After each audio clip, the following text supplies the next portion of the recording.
A'udzu billahi minasyaitonir rajim. Bismillahirrahmanirrahim. Alhamdulillahirabbil alamin wassalatu wassalamu ala asyrafil anbiya'i wal mursalin sayyidina wa maulana Muhammadin wa ala alihi wa ashabihi wa man tabi'ahum bi ihsanin ila yaumiddin amma ba'du. Jamaah dan pemirsa di rumah yang dirahmati Allah Subhanahu wa taala. Alhamdulillah berjumpa kembali bersama saya Muhammad Ajib dalam program kesayangan kita KMK. Kajian malam Kamis yang diselenggarakan oleh Rumah Fikih Indonesia yang bekerja sama dengan Majelis Ta'lim Darul Ulum. Alhamdulillah pada malam hari ini kita bisa bertemu kembali untuk melanjutkan kajian rutinan kita setiap malam Kamis. Dan insya Allah tema kita pada malam hari ini adalah mengenai kullu bid'atin dolalah. Insya Allah akan dibahas tuntas oleh narasumber kita. Yang pertama tentu nanti ada Ustadz Ahmad Sarwat LCMA dan yang kedua Ustadz Sutomo Abu Nasr LC. Mari kita sapa sejenak narasumber kita. Assalamualaikum Ustadz. Bagaimana Ustadz kabarnya? Alhamdulillah. Alhamdulillah. Akhirnya kita bisa bertemu kembali di KMK yang kedua kalinya ini kita bertemu Ustadz ya. Iya, Yang sebelumnya kita sudah pernah membahas beberapa tema. Terkait dengan tema atau judul kita pada malam hari ini adalah mengenai kullu bid'atin dolalah Ustadz. Dan hadis ini tentu saja sangat masyhur di kalangan kita ya. Mulai dari yang alim maupun yang awam itu kenal dengan kalimat kullu bid'atin dolalah. Tidak usah diterjemahkan pun sudah paham mengenai kullu bid'atin dolalah. Bahwa setiap bid'ah itu sesat. Apakah benar demikian Ustadz? Silahkan penjelasannya. Bismillahirrahmanirrahim. Alhamdulillah wassalatu wassalamu ala Rasulillah wa ala alihi wa ashabihi wa man tabi'ahu wa walah amma ba'du. Hadirin jamaah sekalian yang mudah-mudahan selalu diberkahi dan dirahmati Allah Subhanahu wa taala. Tema kita malam hari ini seperti yang tadi Ustadz Ajib sampaikan, kullu bid'atin dolalah. Dan ini adalah penggalan atau potongan dari hadis Nabi Shallallahu alaihi wasallam yang cukup panjang. Dan seperti yang tadi sudah disampaikan, hadis ini sudah cukup populer di telinga kita. Katanya apalagi yang alim, yang awam pun sudah sering menyampaikan hadis ini. Yang nggak ngerti bahasa Arab pun ngerti. Yang nggak ngerti bahasa Arab pun ngerti terjemahnya katanya. Saking populernya hadis tersebut, dan populernya biasanya karena dimasukkan dalam perdebatan-perdebatan ya. Yang seharusnya yang melakukan perdebatan adalah para ulama, tetapi yang awam pun ikut melakukan perdebatan itu. Ya. Baik, kita akan membahas hadis tersebut kullu bid'atin dolalah dengan pembahasan yang tidak menakutkan gitu ya. Sebab ada yang kadang-kadang bicara bid'ah itu bikin takut gitu. Dan kita memang harus berhati-hati terhadap bid'ah karena memang itu sudah dilakukan oleh para ulama. Gitu. Tetapi yang paling penting dari itu semuanya adalah memaknai kalimat kullu bid'atin dolalah itu tadi. Kullu bid'atin dolalah, setiap bid'ah itu sesat gitu. Nah, kalau misalnya diterjemahkan seperti itu gitu ya, setiap bid'ah itu sesat, kita nggak perlu melanjutkan KMK ini gitu, karena itu sudah disimpulkan gitu, setiap bid'ah itu sesat. Nah, tetapi kenapa kita perlu mengadakan diskusi ini? Karena ternyata kalau kita kaji pendapatnya banyak sekali ulama, tidak setiap bid'ah itu sesat. Tidak setiap bid'ah itu sesat. Tidak setiap bid'ah itu sesat. Tapi tadi sudah jelas hadisnya, kullu bid'atin dolalah gitu. Betul sekali. Hadisnya cukup jelas, tetapi kan itu berbahasa Arab. Kullu bid'atin dolalah. Dan Rasul Shallallahu alaihi wasallam tidak mengatakan setiap bid'ah itu sesat. Kenapa? Karena bukan bahasa Indonesia. Rasul nggak mengatakan setiap bid'ah sesat, kan enggak. Tapi mengatakan kullu bid'atin dolalah. Kita tidak memungkiri memang ada sebagian ulama yang memiliki satu pandangan bahwa semua bid'ah memang sesat. Kita tidak memungkiri itu. Tetapi kalau kemudian kita juga menyembunyikan penafsiran yang lain yang berbeda dengan pendapat ini kan tentunya tidak melaksanakan satu amanah ilmiah. Karena banyak para ulama yang mengatakan ada bid'ah yang tidak sesat, yang kemudian disebutkan atau diistilahkan dengan bid'ah hasanah. Kita tahu ada Imam Syafi'i di dalam riwayat murid beliau yaitu Harmalah bin Yahya mengatakan bahwa al-bid'atu dzarbatan gitu. muridnya Harmalah ini meriwayatkan Imam Syafi'i mengatakan bid'ah itu ada dua, ada yang terpuji, ada yang tercela. Berarti bid'ah dibagi-bagi. Dibagi-bagi, ada yang hasanah atau ada yang memduha dengan redaksi yang berbeda-beda, ada juga yang tercela. Ini Ada Imam yang Syafi'i. baik, ada yang jelek gitu Ada yang ya. baik, ada yang jelek. Kemudian para ulama Syafi'iyah seperti Imam Ghazali dalam Ihya Ulumuddin juga mengatakan tidak semua bid'ah itu sesat. Atau ulama Syafi'iyah yang lain, Imam Nawawi dalam kitab beliau Al-Majmu' atau Syarah Sahih Muslim juga mengatakan tidak semua bid'ah itu sesat. Atau ulama Syafi'iyah yang lain, Izzuddin bin Abdul Salam dalam Qawaidul Ahkam atau yang dikenal dengan Al-Qawaidul Kubro juga mengatakan tidak semua bid'ah itu sesat, bahkan dibagi menjadi 5. Atau ulama Syafi'iyah yang lain seperti Ibnu Hajar al-Asqalani dalam kitab beliau Fathul Bari juga mengatakan menyetujui apa yang disampaikan oleh Imam Syafi'i tadi, bahwa tidak semua bid'ah itu sesat. Ini kita sebutkan Syafi'iyah semua gitu ya. Syafi'iyah semua ya. Ulama yang lain juga sama, banyak yang menyepakati hal ini. Dari kalangan Abu Hanifah misalnya Imam Hanafi atau madhab Hanafi, ada Ibnu Abdin yang mengatakan bahwa tidak semua bid'ah itu sesat. Atau dari kalangan Maliki ada Al-Imam Al-Qarafi, muridnya Izzuddin bin Abdul Salam. Ada Al-Imam Al-Win Syarisi. Nah, ini kalau dalam madhab Hambali ada Ibnu Rajab Al-Hambali. Jadi hampir mayoritas ulama itu membagi bid'ah ya Ustaz? Banyak sekali yang membagi. Semuanya membagi bid'ah, walaupun dengan istilah yang berbeda-beda gitu ya. Baik. Ada lughawiyah, ada syar'iyah, ada i'tiqadiyah, ada amaliyah. Nah, ini yang sedang kita bicarakan kan hadis tadi. Kullu bid'atin dolalah. Baik Ustaz, sebelum kita lanjutkan mungkin ada tanggapan dari Ustaz Sarot mengenai tema kita ini Ustaz. Kullu bid'atin dolalah. Sebenarnya ada apa ini Ustaz dengan kalimat bid'ah ini Ustaz? Ya, bismillahirrahmanirrahim. Assalamualaikum warahmatullahi wabarakatuh. Waalaikumsalam. Alhamdulillah wassalatu wassalamu ala rasulillah wa ba'du. Ketika Rasulullah SAW menyebutkan istilah kata bid'ah dan dikaitkan dengan istilah dolalah atau sesat, sebenarnya tema pembicaraannya adalah wilayah akidah sebenarnya. Akidah dalam arti begini, kalau kita bicara misalnya tentang akhlak gitu ya, atau kita bicara tentang fikih, hukum-hukum halal haram, kemudian sah atau tidak sahnya suatu ibadah dan sebagainya, maka resiko dari itu semua itu tidaklah kaitannya dengan sesat. Kayak akhlak itu nggak ada istilahnya, kamu kalau tidak akhlaknya bagus kamu sesat loh, nggak begitu kan? Atau misalnya kalau kita ibadah, kamu kalau ibadahnya nggak sesuai dengan tuntutan Nabi, kamu sesat loh, nggak begitu.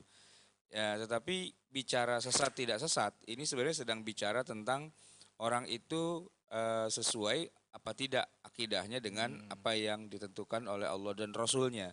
Jadi sedang bicara pada ruang lingkup ya atau tema pembicaraan yang terkait dengan masalah akidah.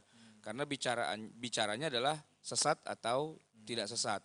Apalagi nanti ada kaitannya dengan wakulu dolalatin finnar dan semua yang sesat itu adanya dalam neraka. Nah, ini kalau dikaitkan dengan masalah hukum ya kan, atau dalam masalah akhlak atau dalam masalah tema-tema di luar akidah ya, muamalah, konteksnya tidak sesuai. Konteksnya itu tidak sesuai. Masa misalnya begini ya, gara-gara orang tangannya waktu sholat di dada sini ya, atau di bawah dada di atas perut atau di bawah perutnya lagi gitu ya. Masa gara-gara keliru dalam meletakkan itu terus masuk neraka gitu. Ini kan jauh banget gitu. Cuman gara-gara salah meletakkan tangan gitu kan. Artinya ini bukan wilayah yang terkait dengan masalah masuk neraka atau tidak masuk neraka sebenarnya kan. Seperti juga orang dalam masalah akhlak misalnya gitu. Dia akhlaknya kurang terpuji gitu misalnya kan, kurang bagus lah gitu istilahnya. Nah, ini kan resikonya ini cuman ya tidak terpuji akhlaknya, tidak bagus gitu kan. Tapi kok bisa langsung ujuk-ujuk sampai masuk neraka. Nah, maka konteks pembicaraannya sebenarnya nggak sesuai gitu. Sama jadi dengan intinya di dalam ilmu fikih dan akhlak ini tidak ada kata bid'ah gitu Ustaz. Ya, artinya ketika Nabi mengucapkan kata bid'ah, ini sedang bicara tentang masalah yang sangat penting sekali. Maksudnya begini, ini sampai-sampai kalau tidak melakukannya, itu berarti bisa resikonya masuk neraka. Gitu. Nah, tidak connect kalau misalnya begini contoh yang sederhananya ya. Di dalam mazhab Hanafi disebutkan bahwa kami tidak menemukan nas yang qat'i, yang kuat tentang kunut subuh. Misalnya gitu kan ya. Lalu mereka menyebut dengan istilah ya kunut subuh itu bid'ah gitu loh. Hanafi ini ya. Nah, Hanafi kan begitu. Mereka menyebutnya nggak istilah bid'ah. Nah, ini bid'ah yang mereka sebutkan ini tidak ada kaitannya dengan kullu bid'atin dolalah. Masa gara-gara orang kunut subuh kok dia masuk neraka gitu. Ini kan nggak connect sebenarnya kan antara istilah bid'ah yang disebut oleh Rasulullah dalam kullu bid'atin dolalah dengan istilah bid'ah yang digunakan dalam ilmu fikih ya. dalam ilmu fikih. Itu nggak connect sebenarnya. Baik. Kembali lagi Ustadz ke Ustadz Sutomo. Tadi antum menyebutkan ada pembagian bid'ah gitu ya. Bid'ah yang hasanah dan bid'ah sayyi'ah. Bukankah nanti kalau ada bid'ah hasanah lalu seseorang bisa menambah-nambah dalam agama? Dan kita tahu ada ayat yang berbunyi al-yauma akmaltu lakum al-ayah dan seterusnya itu Ustaz. Itu bagaimana kaitannya dengan ayat tersebut nanti Ustaz? Ya. Para ulama sepakat karena ini sebuah ayat gitu ya. Pasti mereka mengimaninya apa adanya. Al-yauma akmaltu lakum dinakum wa atmamtu alaikum ni'mati wa raditu lakumul Islam madina. Bahwa agama ini sudah disempurnakan oleh Allah Subhanahu wa taala. Sudah sempurna. Dan yang namanya sesuatu yang sudah sempurna tentu tidak menerima yang namanya tambahan, tidak menerima yang namanya pengurangan. Gitu. Maka dalam mengomentari ayat ini misalnya Imam Malik radhiyallahu an pernah mengatakan, ya, kalau ada seseorang melakukan satu kebid'ahan dan kemudian menganggap bahwa itu adalah hal yang baik, hasanah seperti itu, maka berdasarkan ayat ini berarti sudah menuduh Rasul Shallallahu Alaihi Wasallam khanar risalah, berkhianat dalam menyampaikan risalah Allah Subhanahu Wa Taala, karena sudah sempurna. Kok kemudian ditambah-tambahi lagi, gitu, ditambah-tambahi lagi oleh yang bukan Rasul, yang tidak membawa risalah. Nah, tetapi tidak kemudian kita katakan benar-benar tidak ada tambahan, gitu. Karena nanti dalam kajian fikih itu banyak sekali ada yang namanya nawazil, gitu ya, termasuk di dalam ibadah itu sendiri. Nah, Imam Syafi'i misalnya, beliau orang yang sangat amat taat dengan Al-Quran, taat dengan sunnah Nabi SAW. Tidak mungkin beliau meriwayatkan satu hadis kemudian berbeda dengan hadis tersebut gitu. Dalam riwayat Robi bin Sulaiman Al-Muradi salah satu muridnya beliau mengatakan bagaimana mungkin atau di mana saya harus berpijak di kaki saya ini atau di langit mana saya harus bernaung. Idza rawaitu hadisan an Rasulillah sallallahu alaihi wasallam wa qultu bi ghairihi. Jika saya meriwayatkan hadis dari Nabi tapi kemudian saya berpendapat dengan yang berbeda dengan hadis tersebut gitu. Tetapi walaupun beliau sangat mengimani ayat tersebut dan juga sangat mengamalkan hadis-hadis Nabi Shallallahu Alaihi Wasallam, ternyata dalam prakteknya, gitu ya, Imam Syafi'i membagi bid'ah menjadi dua. Ada bid'ah yang hasanah atau yang terpuji, ada juga yang dolalah. Kalau bid'ah dibagi menjadi dua, ada yang hasanah, ada juga yang sayyi'ah ya. Terus ada bid'ah yang tidak sesat tadi itu dalilnya apa kira-kira? Kan sudah jelas tadi kullu bid'atin dolalah. Untuk menguatkan pendapat pembagian bid'ah itu apa, Ustaz? Ya.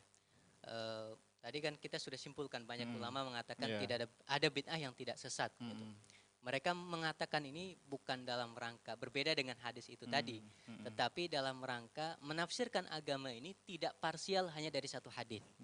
Hadis tentang bid'ah bukan hanya satu-satunya hadis itu, bukan hanya kullu bid'atin dolalah. Ada banyak hadis yang terkait dengan bid'ah yang juga harus dibawa ketika berbicara tentang bid'ah.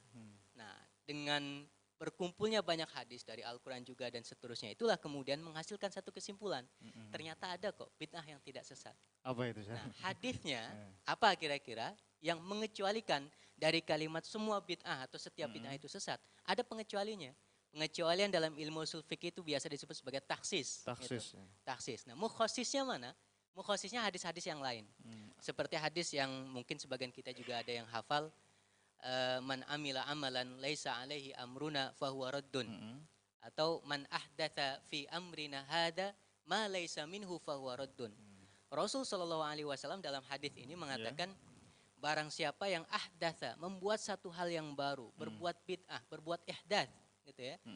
Fi amrina hada dalam syariat agama ini, dalam agama Islam ini, ma laisa minhu sesuatu yang tidak termasuk bagian di dalam agama tersebut.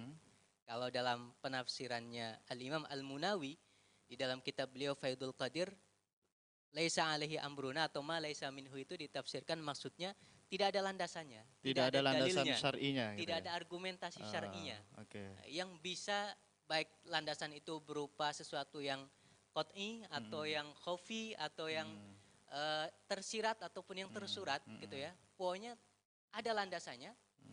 Maka itu termasuk bagian daripada agama ini. Tapi Hadis kalau ini tidak mukhasis ada, bagi hadis yang pertama tadi, Zat, ya? mukhasis dari hadis pertama. Berarti dari hadis ini tidak semua bid'ah itu sesat. Kenapa? Oke. Kalau yang ma laisa minhu sesat. Tapi kalau yang minhu gitu ya. Yang dari yang agama. termasuk dalam agama ada landasannya, maka tidak sesat. Oke. Gitu. Ini baik. satu hadis. Satu hadis gitu ya. Nanti ada lagi, Zat, ya? Ada hadis yang Ya, lain. mungkin Ustaz Sarut bisa menyebutkan contoh dari sahabat, kira-kira ada nggak, Ustaz? Sahabat itu melakukan sesuatu yang baru yang tidak pernah dilakukan Nabi, tapi dilakukan sama sahabat gitu, Ustaz. Ya, justru yang menarik itu adalah begini. Tadi kan disebutkan ayat tentang agama ini sudah disempurnakan ya. Al-yauma akmaltu lakum dinakum. Jadi terkesan bahwa kalau sesudah turunnya ayat ini suara apa sih kayak gini? Jangkrik ya sob ya. Kalau sesudah turunnya ayat ini berarti sudah tidak boleh lagi ada sesuatu yang yang barulah ya, Tidak yang boleh ada tambahan. tidak boleh ada tambahan-tambahan. Nah, justru yang menarik adalah tambahan-tambahan itu malah bertabur atau bertubi-tubi terjadi sesudah Rasulullah wafat. Itu terjadi di kalangan sahabat. Ya contoh misalnya sholat tarawih gitu ya. Itu kan di masa Nabi nggak ada. Sholat tarawih di masa Nabi itu cuma dilakukan 3 kali saja. Malam pertama, kedua, dan ketiga. Pada malam berikutnya Rasulullah sudah tidak keluar lagi. Nah ketika ditanya kenapa ya Rasul, jawabannya kan fa inni khasyitu an tuftarada alaikum. Saya takut ini diwajibkan pada kalian. Maka malam keempat, 5, 6 terus sampai malam ke-30 sampai Lebaran itu Masjid Nabawi kosong, nggak ada sholat tarawih. Nabi nggak keluar ke masjid untuk ya, sholat Nabi tarawih. nggak keluar ke masjid, jamaah juga tidak bikin sholat berjamaah. Itu tahun itu. Tahun berikutnya begitu juga sampai Nabi wafat. Artinya kan Nabi meninggal dunia dalam posisi sholat tarawih itu tidak ada. Tidak dilakukan secara berjamaah terus. Artinya gitu ya? pernah ada. Ya. Tapi kemudian dihapus gitu ya sama Nabi, dinasakh gitu istilahnya. Jadi Nabi wafat dalam keadaan posisi salat tarawih berjamaah di masjid itu tidak ada. Gitu. Nah di zaman Khalifah Abu Bakar juga tidak ada. Nah baru di zaman Khalifah Umar bin Khattab radhiyallahu anhu diinisiasi ulang. Ya kan? Dibid'ahkan ulang gitu. Apa itu? Dilakukan lagi gitu. Ya artinya Umar kemudian mengumpulkan para sahabat dalam masjid ya pada setiap malam ba'da sholat isya itu untuk melaksanakan sholat tarawih. Bukan hanya di malam pertama, kedua, ketiga, tetapi sampai malam yang ke-30. Bahkan diriwayatkan bahwa Quran kita kok dibagi menjadi 30 juz itu gara-gara inisiasi dari Umar yang menyebutkan jangan sampai malam-malam Ramadan ini habis tapi kita belum khatam. Nah, jadi kepada Ubay bin Ka'ab itu sebagai imam sholat tarawih diamanahi. Pokoknya saya nggak mau tahu ya. Lebaran ini kita udah khatam bacanya. Oh, sama Ubay dibagi menjadi 30 bagian atau 30 juz. Nah itu kejadiannya setelah Nabi wafat. Setelah turun al-yauma akmaltu lakum dinakum. Itu kan contoh sederhananya. Nah di zaman Abu Bakar, mushaf kita itu ya kan belum pernah ada sebelumnya di zaman Nabi. Bahkan yang usul waktu itu kan Umar ya. Kepada Abu Bakar, demi Allah ya Abu Bakar ini adalah sesuatu yang baik. Yaitu mengumpulkan teks yang bertebaran di mana-mana disusun ulang menjadi seperti yang kita kenal sekarang dari Al-Fatihah, Al-Baqarah terus sampai terakhir. Menjadi satu bundel gitu itu ya. Nabi sama sekali tidak pernah memberi perintah, bahkan tidak pernah mengisyaratkan. Makanya Abu Bakar ketika diusulkan seperti itu oleh Umar, dia bilang, wallahi ya Umar, bagaimana mungkin saya mengerjakan sesuatu yang Nabi tidak pernah perintah, Nabi tidak pernah ajarkan. Kalau memang itu ada kebaikan di situ pasti Nabi perintahkan. Ini Nabi nggak pernah perintah kok tiba-tiba kamu punya ide dikumpul-kumpulin itu apa maksudnya gitu kan? Baik. Di zaman Abu Bakar, di zaman Umar, di zaman Utsman ada lagi. Zaman Utsman juga ada. Lah iya, kan di zaman Utsman itu awalnya namanya sholat Jumat kan cuma sekali, Jumatan apa namanya? Azannya. Azannya. Nah di zaman Utsman itu kemudian dijadikan 2 kali dan sejak itu di Madinah sampai hari ini ya azannya 2 kali gitu. Mereka tidak azan sebagaimana yang ada di masa Rasulullah yang cuma sekali, tapi mereka melakukan azan 2 kali sebagaimana Berarti yang ini kita sahabat kenal. melakukan bid'ah. Tapi Bid'ah banget, kalau bid'ah ada orang banget. bilang begini, Ustaz. Nah, Ini kan sahabat hmm. melakukan sesuatu yang sudah ditakrir sama Nabi. Bahwa Ya, Nabi pernah mengatakan alaikum bisunnati. Gimana Ustaz setelah tanggapannya? Ya, betul sekali. Nabi yang pernah mengatakan alaikum bisunnati wa sunnatul khulafai rasyidin Iya. gitu ya. Mungkin pertanyaannya itu kan sahabat, Iya. nggak disebut sunnah juga gitu ya. Karena Rasul mengatakan itu sunnatul khulafai rasyidin gitu. Tetapi Umar sendiri dalam praktek tersebut kemudian mengatakan ni'matul bid'ah hadihi. Ni'matul Umar yang bid'ah mengatakan hadihi. itu bid'ah gitu. Bahkan anaknya Umar dalam praktek sholat duha tetapi berjamaah, ini diriwayatkan oleh Imam Bukhari juga dalam kitab beliau dan disyarah oleh Ibnu Hajar dalam Fathul Bari. Ibnu Umar ini pernah ketika duduk di depannya rumahnya Aisyah gitu, kemudian ada Urwah bin Zubair dan temannya lewat. Temannya kemudian bertanya kepada Ibnu Umar, ini ada duha berjamaah bagaimana? Kata Ibnu Umar, bid'ah. Wa ni'matul bid'ah. Sholat duha berjamaah di masa sahabat Di ya. masa sahabat. Dikatakan Itu Ibnu bid'ah. Umar sebagai bid'ah. Sebagai bid'ah. Tetapi wa ni'matul bid'ah. Tapi itu sebaik-baik bid'ah gitu. Itu Bid'ah sahabat. yang nikmat gitu. Bid'ah yang nikmat. Nikmatil Wa bid'ah, ni'matul ya. bid'ah. Ini sahabat dan itu bukan khulafaur rasyidin gitu ya. Seorang Ibnu Umar kan bukan khalifah gitu.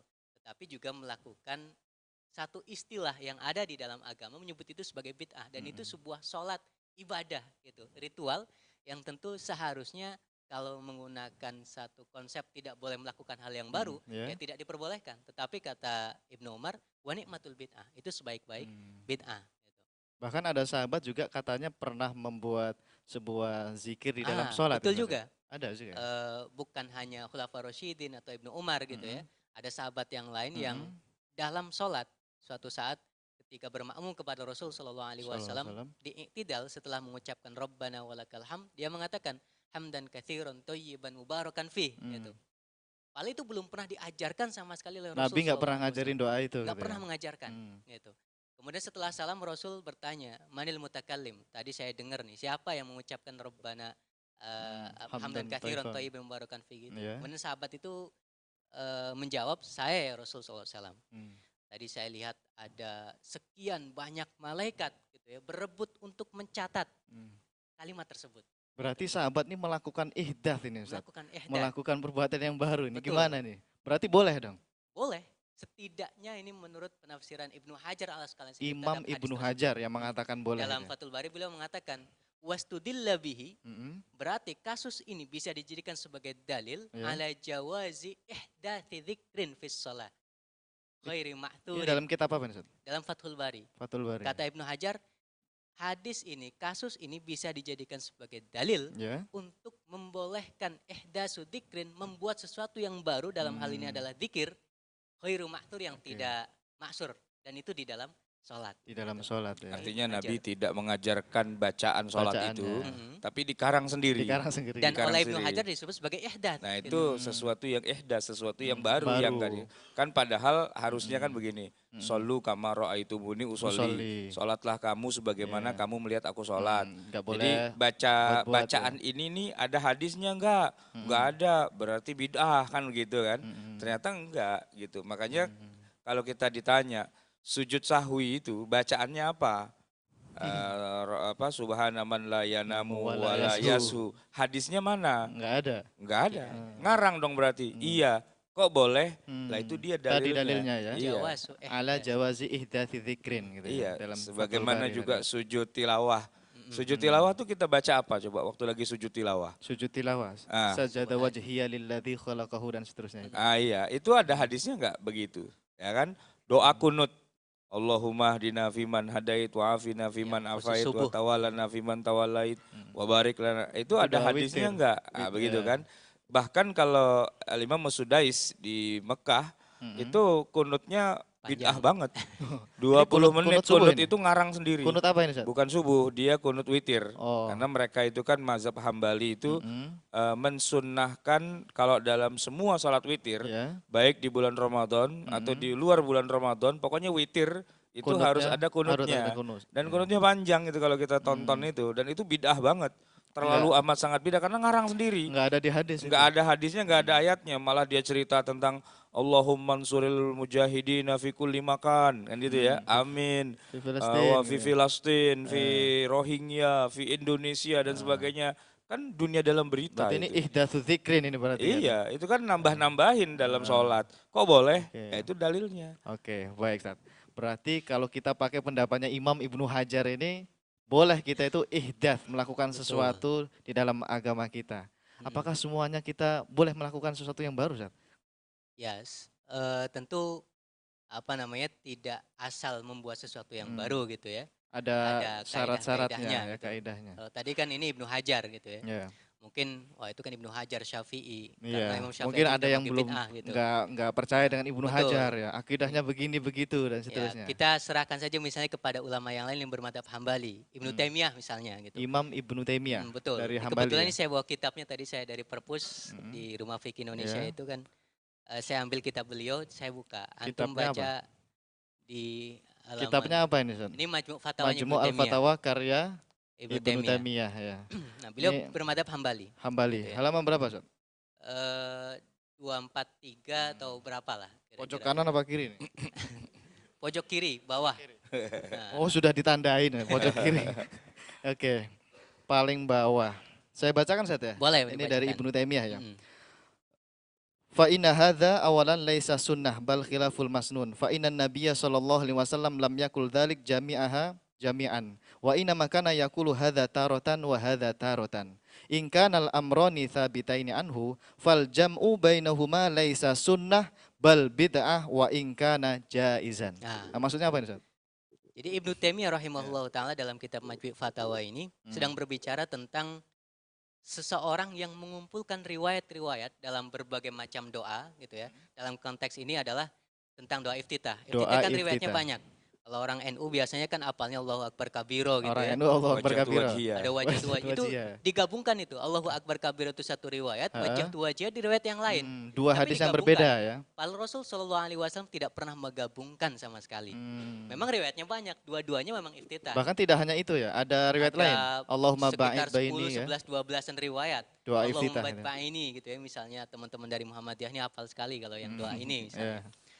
Tapi kemudian apakah menggabungkan dua riwayat, tiga riwayat atau berapa riwayat ini dalam Iya. satu sholat itu diperbolehkan atau tidak?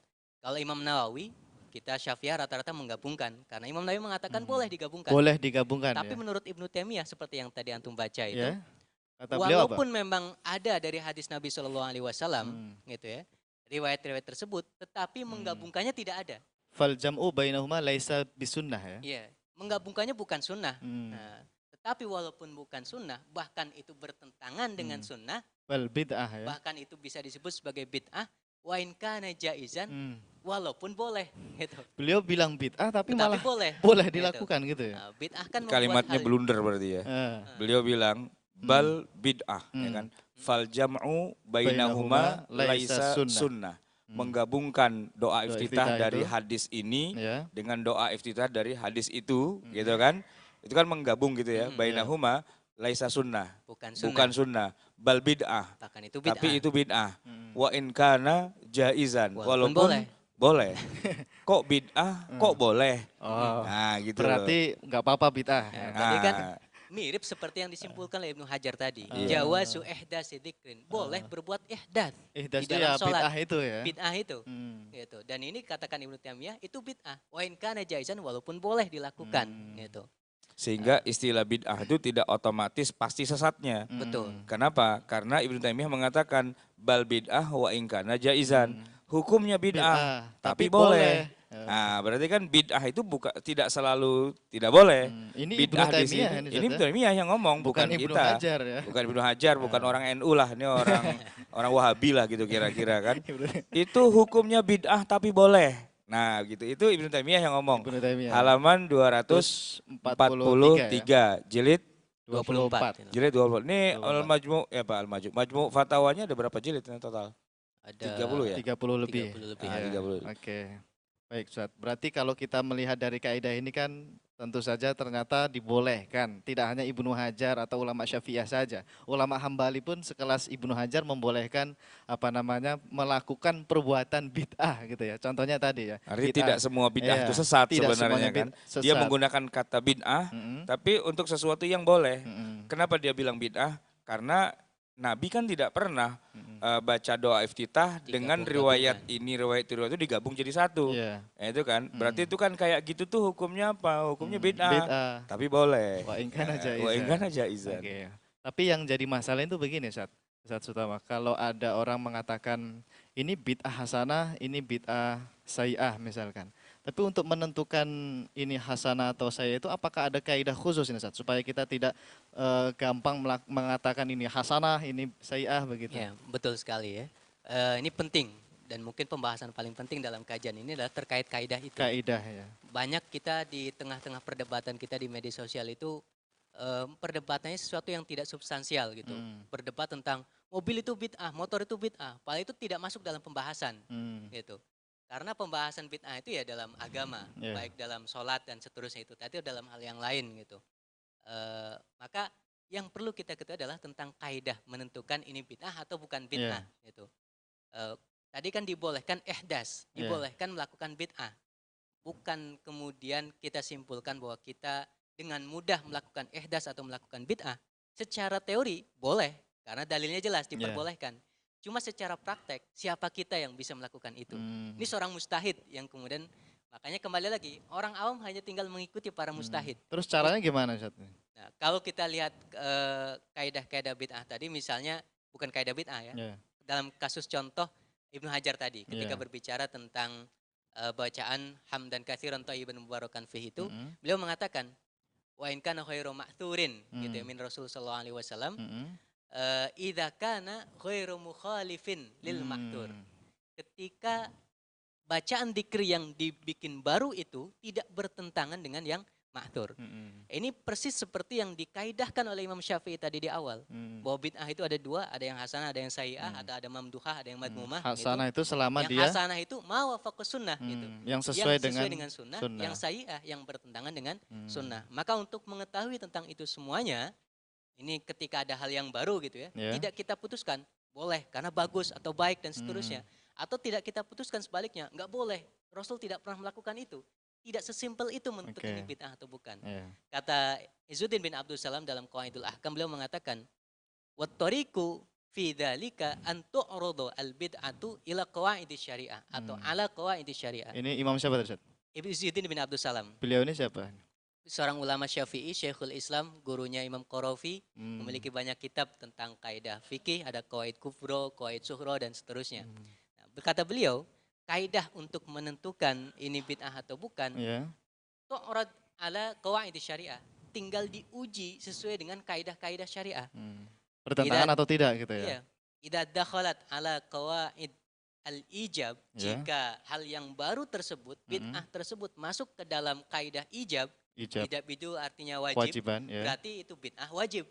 Bid'ah wajib. Ini Izzuddin bin Abdul Salam bikin istilah yang mungkin kita malah kaget. Bid'ah tapi wajib.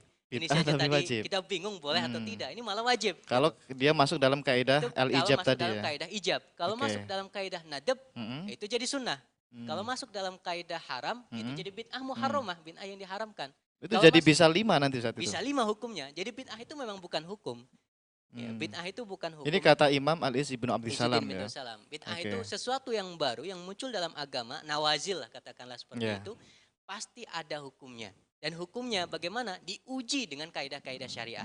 Ketika masuk ujian kayak gitu, kemudian keluar hasilnya apa?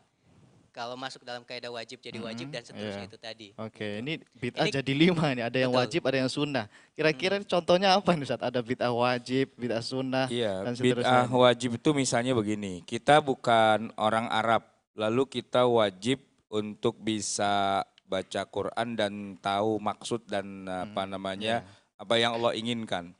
Maka sebagai orang yang bukan Arab, kita wajib belajar bahasa Arab. Padahal tidak ada satupun sahabat yang mereka itu belajar bahasa Arab. Enggak ada. Enggak ada. Sahabat tuh enggak ada yang belajar huwa huma hum ya huma hunna anta antuma antum anti antuma antuna tuh enggak ada. Ya kan? Nah, itu adalah bid'ah. jelas bid'ah. Nabi tidak pernah memerintahkan kepada siapapun dalam hidup Nabi, tidak pernah bilang kalian wajib belajar nahu, kalian wajib belajar sorof, belajar apa ilmu badi, ilmu bayan, mantek dan sebagainya. Enggak, itu semua adalah ilmu bid'ah. Bid'ah yang wajib. Ya. Tapi wajib. Karena wajib? kalau kita nggak bisa bahasa Arab, gimana cara kita memahami Al-Quran gitu ya. Termasuk ilmu tajwid. Ilmu tajwid. Ilmu tajwid itu bid'ah banget. Di zaman Nabi belum ada itu ikhfa. Tidak ada orang sahabat belajarin ikhfa, idgham gitu kan. Apa namanya, nggak ada. Itu semua nggak, itu baru aja. Termasuk juga mushaf yang kita punya itu kan bid'ah, sebid'ah-bid'ahnya bid'ah. Itu adalah mushaf kita. Kenapa saya bilang bid'ah? Pertama begini. Memang sudah ditulis di zaman Nabi ya, ayat Al-Quran itu ya, oleh para penulis wahyu, misalnya ada Zaid bin Thabit, ada siapa namanya Ubay bin Ka'ab, dan 4 khalifah kita itu, Abu Bakar, Umar, Utsman, Ali, itu para penulis wahyu semua. Tapi ingat ya, di zaman itu tidak ada yang namanya dhabt, apa namanya titik, tidak ada harokat. Jadi ba, ta, sa itu tidak ada titiknya sama, ya kan? Terus jim, ha, ho juga tidak ada titiknya. Fa, kof tidak ada titiknya. Boro-boro titik. Kemudian yang namanya fathah, kasroh, dhamma, tasydid, apa semua itu kan nggak ada. Nomor ayat apalagi nggak ada. Kan Jibril waktu menurunkan Al-Quran, Iqra bismi rabbikal ladzi khalaq. Itu kan nggak bilang ayat 1 ya. Khalaqal insana min 'alaq. Ayat 2 ya. Nggak ada. Itu yang ngasih nomor siapa? Nabi, bukan. Bahkan para sahabat juga enggak ngasih nomor. Makanya sampai hari ini kalau ditanya, ini muslim nih kan kita semua ya, beriman kan pada Quran? Saya tanya, berapa jumlah ayat Al-Quran? Jumlah, katanya sih 6.666. Dan itu yang paling salah, versi yang paling salah. 666 itu salah ya? Yang paling salah ya, yang ada tuh 6.230, 31, 32, 33 dan sebagainya. Yang wilayah malah nggak ada sumbernya. Ya, kalau 660-nya iya, 6.600. Tapi seterusnya itu, itu dari 6.600, 6.620 sekian gitu ya. Nanti kita terusin. Oke, baik.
Ya, jadi wajib kita untuk baca Quran, ya kan? Tapi kita nggak bisa baca Quran kecuali dengan baca pakai mushaf. Nah, mushaf ini adalah dari awal disusun menjadi sesuai dengan urut-urutannya sekarang, ya ayat-ayatnya dan surat-suratnya.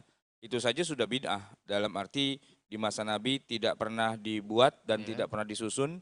Nabi tidak perintahkan, Nabi tidak isyaratkan juga.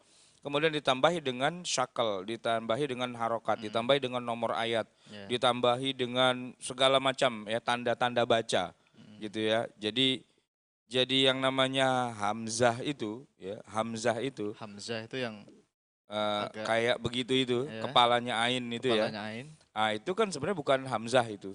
Bukan Ya, hamzah. aslinya di Rasam Osmani yang asli, hamzah itu tidak ada penampakannya. Tidak ada bentuk yang Tidak seperti ada tadi penampakannya. Kadang-kadang dia muncul dalam bentuk alif, kadang-kadang dia muncul dalam bentuk ya, kadang-kadang dia muncul dalam bentuk wau, kadang-kadang dia tidak ada penampakannya. Jadi kalau tulisannya idza jaa ya, itu alif, zal, alif, jaa itu hurufnya kayak ha karena nggak ada titiknya, ha dengan alif, a, itu a yang begitu tuh, hamzah yang begitu itu bukan Rasam Usmani.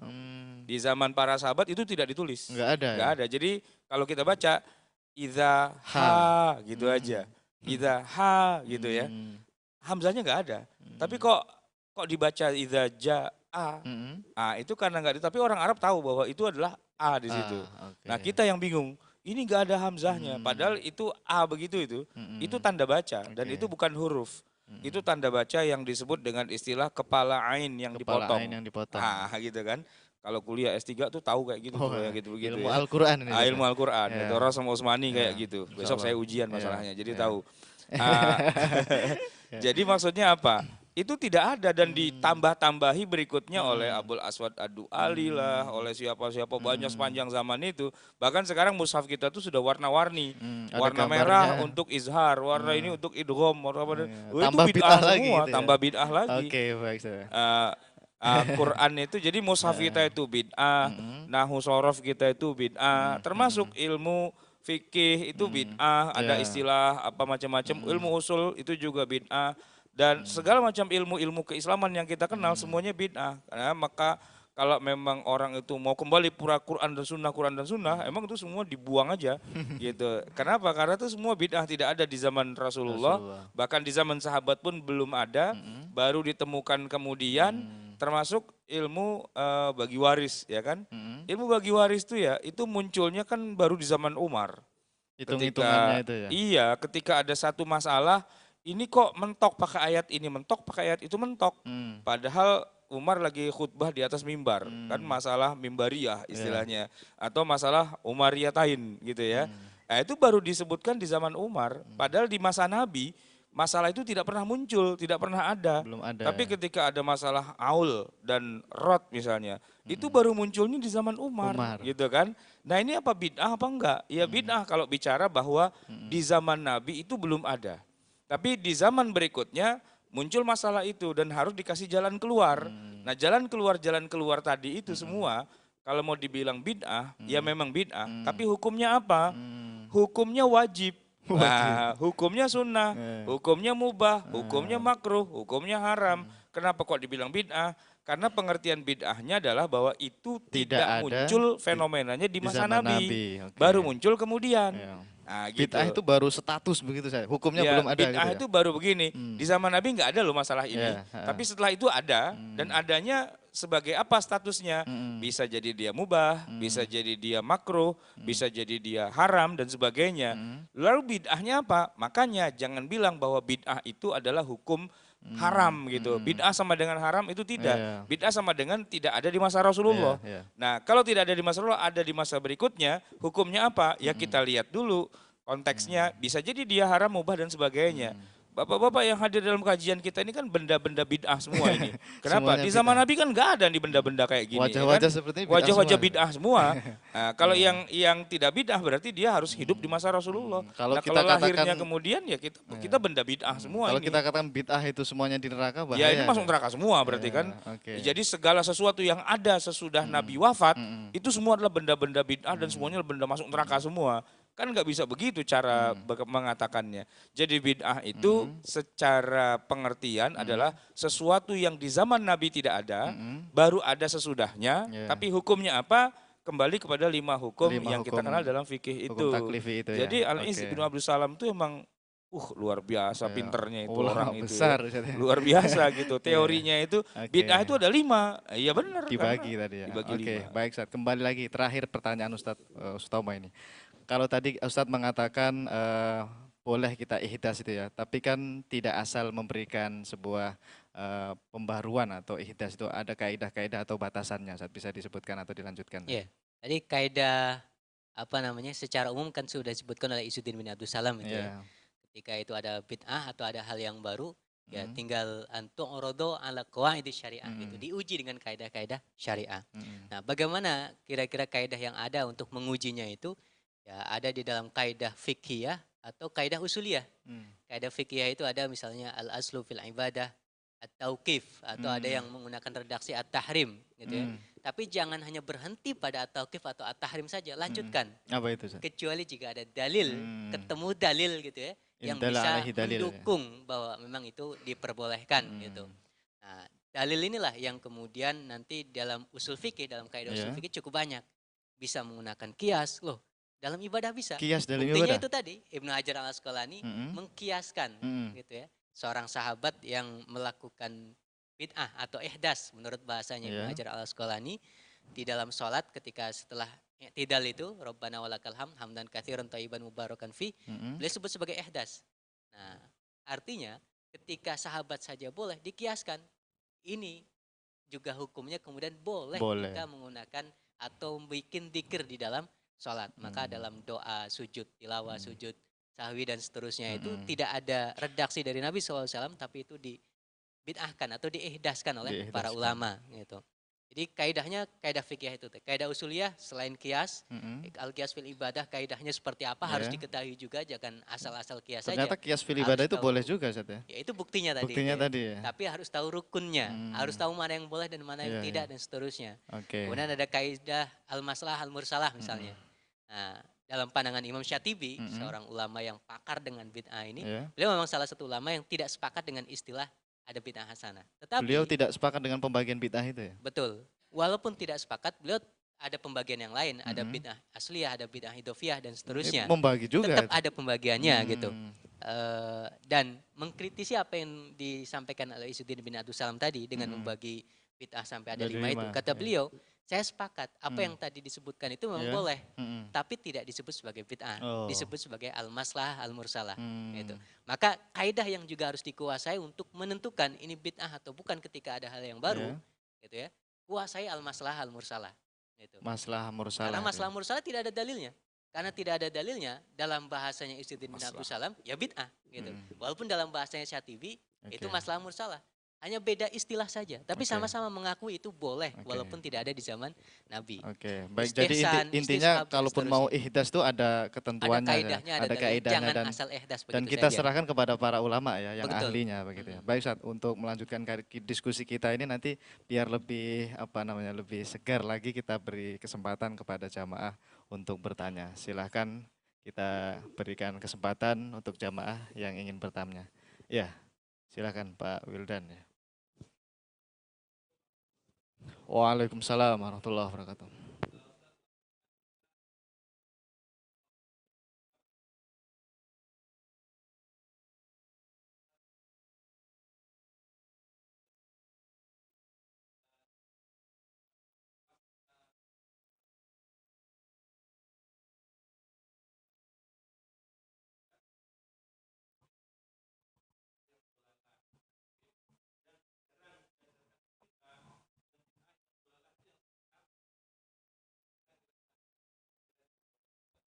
Ya.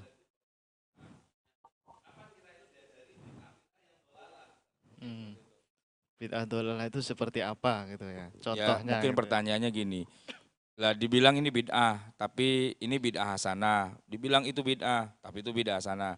Mungkin pertanyaan sekarang, lah yang dolalah itu yang mana contohnya gitu. Betul. Antum yang jawab. Yang mana? Iya kan, maksudnya kan selama ini kita cuman ngasih pembelaan-pembelaan. Kan dituduhkan, wah itu bid'ah. Enggak, itu bid'ah tapi itu kan bid'ah hasanah. Itu bid'ah, itu bid'ah hasanah. Itu benar. Nah, sekarang yang dolalah tuh yang mana gitu kan. Yang dolalah tuh gini, yang memang sesat dan kalau dikerjakan semua ulama sepakat itu masuk neraka. Ya, perbuatan yang sesat yang semua ulama sepakat kalau ada yang melakukan itu memang benar lu masuk neraka, lu ngerjain kayak gitu, sepakat. Yang memang disepakati ulama ya. Disepakati ulama gitu. Contohnya apa? Perbuatan yang kalau dikerjakan itu semua sepakat ulama, emang itu sesat, emang itu masuk neraka. Ya contohnya murtad. Iya kan? Murtad dari agama Islam. Dengan ini saya murtad, masuk agama lain gitu kan. Atau mencampur-campur dasar-dasar akidah kita. Misalnya contoh yang sederhana ya. Mengakui atau mengatakan bahwa ada nabi sesudah Nabi Muhammad SAW, bahwa kenabian itu belum terputus, masih ada lagi orang yang akan diutus dan dia bawa wahyu samawi, wahyu kenabian gitu ya, seperti yang diajarkan oleh Mirza Ghulam Ahmad. Nah, yang begitu itu kan semua ulama sepakat kan, itu kalau ada orang mengakui ada nabi sesudah Nabi Muhammad, ya itu sesat. Dan itu masuk neraka kan pastinya. Ya itulah yang dimaksud dengan bid'ah dolalah. Jadi memang dari awal tadi saya katakan bid'ah yang dimaksud oleh Nabi dolalah masuk neraka itu umumnya wilayahnya wilayah penyimpangan akidah.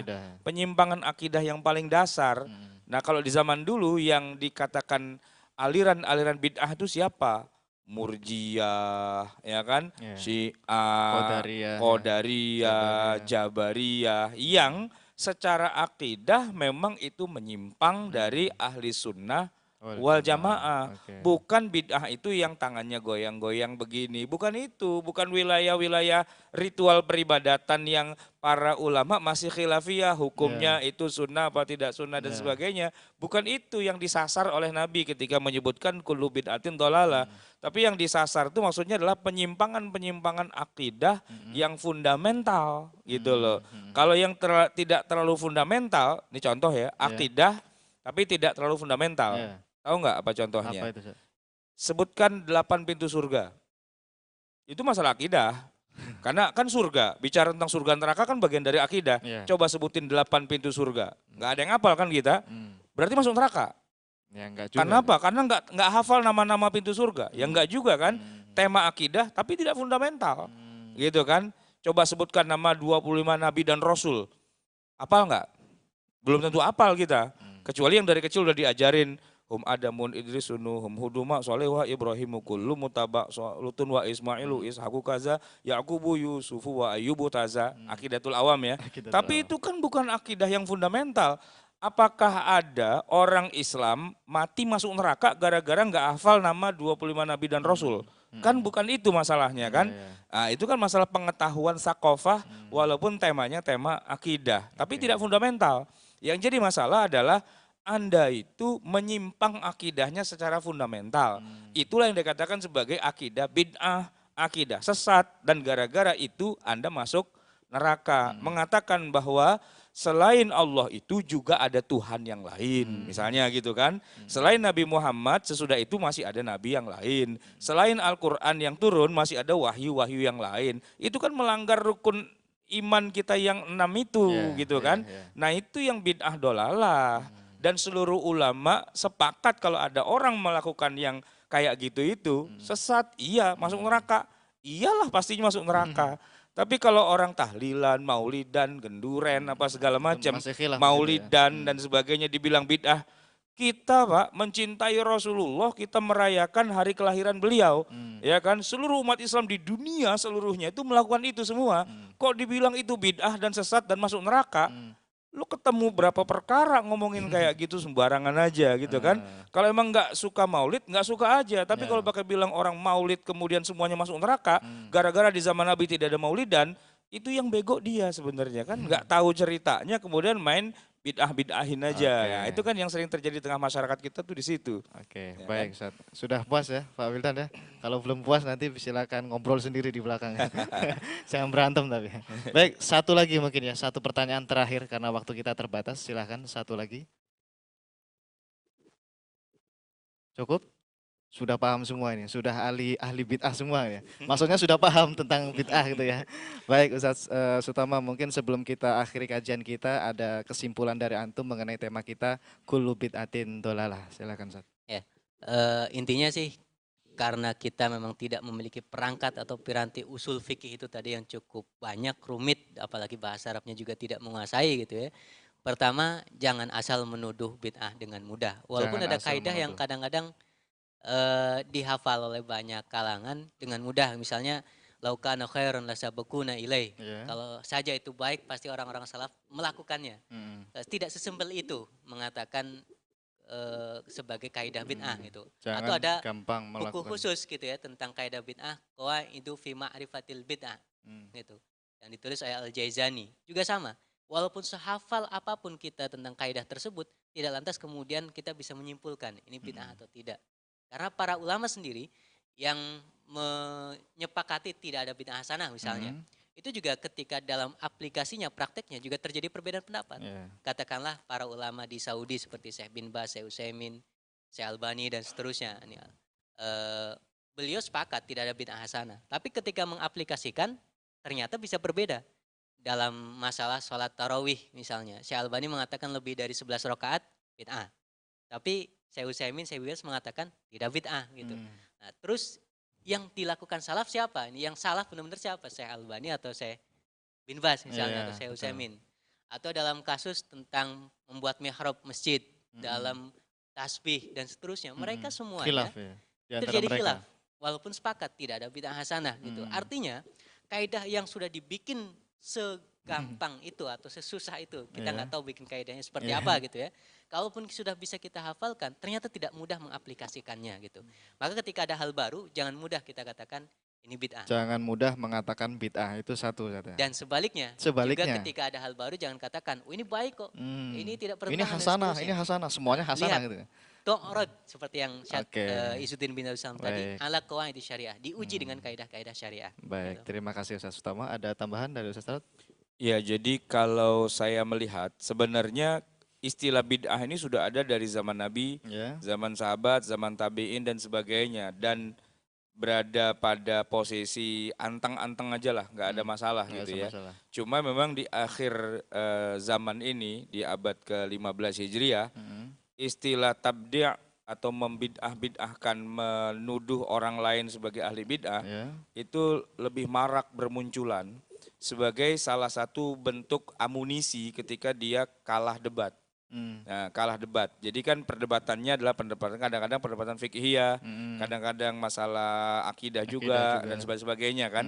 Nah, begitu udah kalah, kemudian peluru atau senjata pamungkas terakhir itu adalah bilang itu kan nggak ada di zaman Nabi. Itu bid'ah berarti gitu kan. Nah, kalau lawannya itu ngerti seperti yang tadi kita ceritakan, dia senyum-senyum aja gitu kan. Tapi yang jadi bahan masalah itu adalah begini, lawan bicaranya nggak ngerti ilmu perbid'ahan itu. Begitu dibilang itu bid'ah, selesai. Itu kayak orang di bom atom, boom, habis semua. Begitu dibilang bid'ah, selesai, udah urusan. Langsung diam semua. Langsung diam. Kenapa?